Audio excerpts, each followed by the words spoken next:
Assalamualaikum warahmatullahi wabarakatuh. Salam sejahtera bagi kita semuanya. Om Swastiastu, Namo Buddhaya, salam kebajikan. Yang saya hormati Bapak Ubedillah Badrun selaku dosen pengampu mata kuliah nalar kritis dan retorika, dan rekan-rekan sekalian yang peduli terhadap bangsa ini. Saat ini saya ingin berbicara tentang sebuah mimpi. Sebuah mimpi anak bangsa yang tidak pernah putus, sebuah mimpi anak bangsa yang tidak pernah pudar, hanya saja terhalangi oleh sebuah kenyataan dan realitas saat ini, yaitu sebuah pendidikan. Rekan-rekan sekalian, jika kita melihat lebih jauh, bahwasanya permasalahan pendidikan ini tidak pernah selesai, permasalahan pendidikan ini tidak pernah mendapatkan solusi yang tepat. Untuk itu, saat ini saya ingin kembali membahasnya dan mengajak teman-teman sekalian, bahwasanya permasalahan pendidikan ini adalah bukan permasalahan yang kecil, bukan permasalahan yang harus kita lupakan dan bukan permasalahan yang harus kita tinggalkan. Tetapi permasalahan pendidikan ini adalah permasalahan yang benar-benar serius karena taruhannya adalah masa depan kita.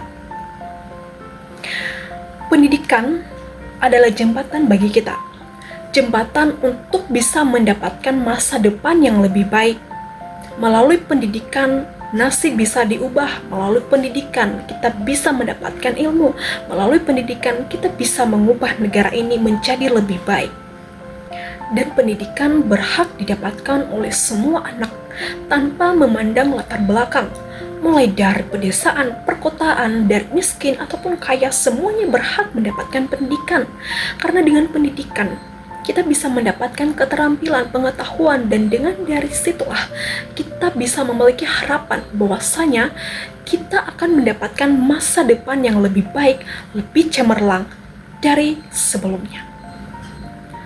Namun, di tengah megahnya ruang yang kita tepati saat ini dan yang rekan-rekan sekalian tepati, mari kita ajukan sebuah pertanyaan yang serius, pertanyaan yang memang benar-benar dari hati kita. Mari kita bertanya, benarkah seluruh anak di Indonesia sudah mendapatkan hak tersebut? Atau perkataan pendidikan adalah hak seluruh bangsa, adalah hak seluruh anak bangsa Indonesia, hanya sekedar formalitas? Untuk itu, saat ini saya akan mengangkat sebuah topik dalam pidato saya, yaitu realita pendidikan, pendidikan hak untuk semua anak atau hanya untuk golongan kuat saja. Para hadirin sekalian, jika kita membuka mata kita lebih lebar lagi, jika kita memandang lebih jauh lagi, lebih dalam lagi, kita akan menemukan sebuah kenyataan, sebuah fakta, sebuah paradoks yang menyakitkan, menyedihkan sekali. Kenapa saya berkata demikian? Karena mari kita melihat bersama-sama. Di balik gedung-gedung yang menjulang tinggi, bangunan-bangunan yang berdiri kokoh, bahkan di balik sekolah-sekolah mewah yang ada saat ini, bahkan sudah bertaraf internasional dan sudah sangat luar biasa, bahkan di balik hiruk-pikuknya kota saat ini, ternyata di balik itu ada sebuah fakta dan ada sebuah realita lain yang terjadi. Di balik kemegahan itu, di balik kenyamanan itu, ada sebuah cerita. Ada sebuah tangisan. Ada suara-suara yang meminta pertolongan namun diabaikan. Ternyata di balik itu ada anak-anak bangsa yang harus memendam sebuah mimpinya, cita-citanya, bahkan merelakan masa depannya karena mereka tidak bisa mendapatkan pendidikan yang layak. Mereka tidak bisa bersekolah, mereka tidak bisa duduk menempati meja-meja, bahkan kelas-kelas yang nyaman untuk bisa menuntut sebuah ilmu. Mereka harus tinggal di rumah-rumah kumuh, bahkan di jalanan. Mereka harus mengais rezeki di pinggir jalan. Dan paling mirisnya lagi, paling menyakitkannya lagi, paling menyedihkannya lagi, di balik kenyamanan saat ini, sekelompok orang tersebut, mereka harus tinggal di bawah atap sekolah kelas yang hampir roboh, yang sangat jauh berbeda dari sekolah-sekolah yang sudah bertaraf internasional.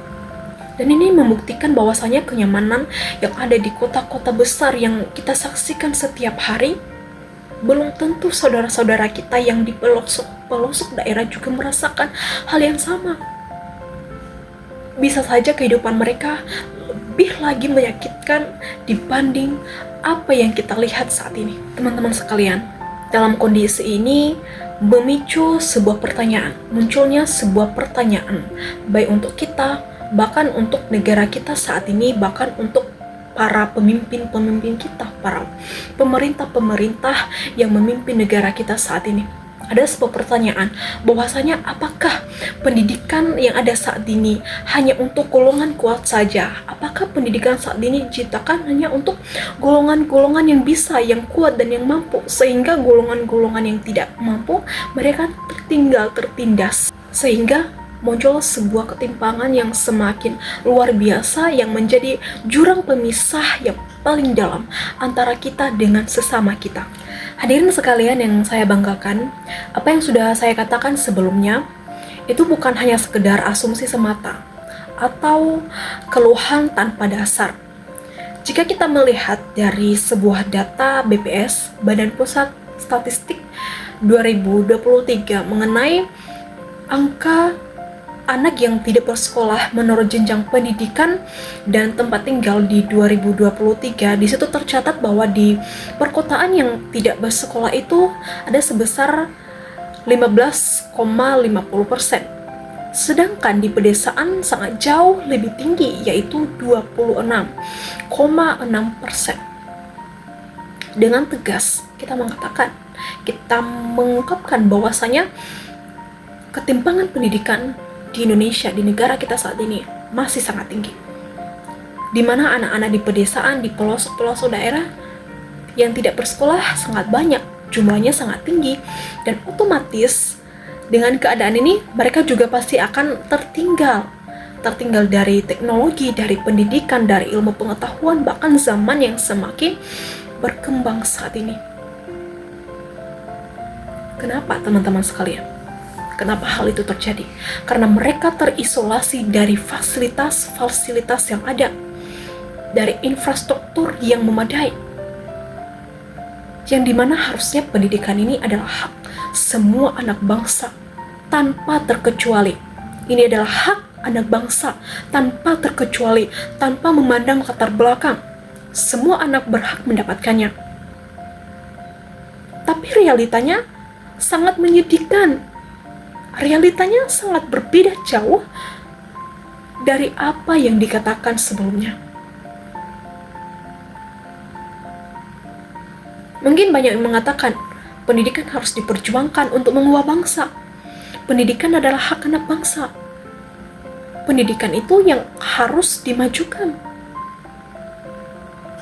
Tapi buat apa sebuah pendidikan jika masih ada golongan-golongan yang masih belum merasakannya? Untuk apa? Katanya pendidikan hak seluruh anak bangsa. Tapi kenapa tidak pernah terrealisasikan sampai saat ini? Itu adalah sebuah pertanyaan yang harus kita pikirkan dengan baik, dengan matang. Kenapa sebenarnya negara kita saat ini sangat susah untuk mengubah kondisi negara kita, terkhususnya dalam pendidikan? Kita sebagai anak-anak yang berpendidikan, yang sudah mendapatkan pendidikan saat ini, kita juga harus bisa berpikir kritis. Apa sebenarnya penyebab di balik permasalahan ini? Kenapa dari dulu sampai sekarang permasalahan ini tidak pernah mendapatkan penanganan yang serius? Ketimpangan ini adalah sebuah lampu merah. Artinya, ketimpangan ini adalah sebuah masalah sosial yang mengganggu struktur sosial masyarakat saat ini. Dan jika tidak ditangani dengan cepat dan tepat, maka masalah ini akan memunculkan sebuah kecemburuan sosial yang akut. Artinya apa?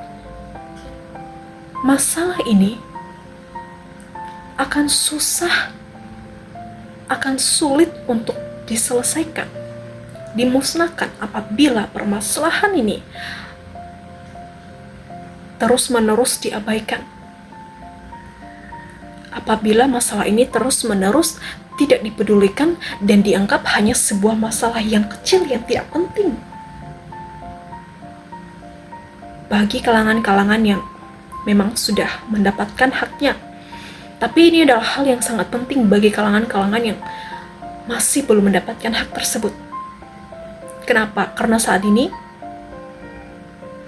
masa depan bangsa, masa depan anak-anak bangsa saat ini sedang dipertaruhkan dengan permasalahan ini. Para hadirin sekalian, di tengah situasi yang mengkhawatirkan ini sebenarnya ada sebuah secerca harapan dari para pemerintah, di mana pemerintah ini, terkhususnya dari Kementerian Pendidikan Dasar dan Menengah, ada sebuah program untuk melancarkan sebuah strategis untuk melakukan penanganan terhadap masalah pendidikan ini, di mana katanya ada sebuah rencana untuk membangun 100 sekolah terintegrasi. Sekali lagi, 100 sekolah terintegrasi. Katanya dengan membangun sekolah ini yang 100 ini, diharapkan ini bisa memutus permasalahan ketimpangan pendidikan saat ini. Namun pertanyaannya sebenarnya, apakah ini hanya sebuah opium semata saja untuk kita agar amarah kita, agar suara kita itu bisa diredakan? Tapi kembali lagi terhadap diri kita sendiri, mari kita juga mendukung pemerintah untuk melakukan program ini. Tapi harapan kita sebenarnya untuk para pemerintah saat ini, jangan sampai rencana ini hanya sekedar rencana tanpa sebuah kepastian, dan jangan sampai rencana ini hanya sekedar program tanpa aksi yang nyata. Karena jika hanya sebuah formalitas semata, maka yakinlah bahwasanya permasalahan ini tidak akan pernah selesai. Jika masyarakat bangsa ini terus ditipu dengan janji-janji yang manis tanpa penanganan yang serius, maka percayalah bangsa ini tidak akan bisa diselamatkan dari permasalahan sosial ini. Sebuah harapan besar bagi para pemerintah bahwasanya dengan adanya program ini, pembangunan 100 sekolah terintegrasi ini, maka anak-anak di luar sana yang memang terbatas akan biaya, akan fasilitas, akan semua yang diperlukan, mereka bisa tertolong, terbantu, sehingga secara perlahan negara kita bisa dipulihkan. Secara perlahan anak-anak yang tidak mampu bisa dibantu. Anak-anak yang tidak mampu bisa dibangkitkan kembali mimpi-mimpinya. Karena ingat, mereka juga berhak, mereka juga layak mendapatkan pendidikan. Para hadirin sekalian, kita tidak boleh diam, kita tidak boleh takut, kita berhak bersuara, kita berhak memperjuangkan hak kita. Kita tidak boleh diam saja melihat sistem yang tidak merata saat ini, sistem yang tumpang tindih, yang tidak berjalan dengan baik. Untuk itu, mari kita terus bekerja sama. Baik saya, Anda, dan saudara sekalian yang ada di luar sana. Mari kita terus bersuara, menyuarakan keadilan untuk mendapatkan hak kita. Karena sebenarnya, keadilan itu akan benar-benar nyata terjadi ketika pendidikan bisa merangkul semua golongan tanpa terkecuali. Yaitu salah satunya Anda di luar sana. Yaitu Anda yang saat ini masih belum mendapatkan pendidikan. Anda juga harus bisa bersuara. Anda juga harus bisa menyuarakan suara Anda. Karena itu adalah hak Anda yang masih belum terwujud sampai saat ini. Karena masa depan Indonesia tidak hanya ditentukan oleh anak-anak yang belajar di sekolah mewah perkotaan, tetapi juga ditentukan oleh anak-anak yang sedang berjuang untuk mendapatkan pendidikan, yaitu anak-anak yang berada di pelosok-pelosok daerah dan pedesaan saat ini. Ingat, mari terus berjuang, jangan pernah takut untuk bersuara. Mari perjuangkan hak Anda tersebut. Karena ingat, pendidikan adalah hak saya dan hak saudara sekalian. Karena masa depan ada di tangan kita. Demikian, melalui pidato ini, kiranya kita semakin disadarkan, diingatkan bahwa pendidikan itu adalah hak seluruh anak bangsa dan pendidikan itu sangat penting untuk diperjuangkan. Kiranya melalui pidato ini kita semakin diberikan semangat untuk tidak pernah takut bersuara, untuk tidak pernah ragu untuk menyuarakan pendapat kita, suara kita, dan mendapatkan hak kita yang sesungguhnya.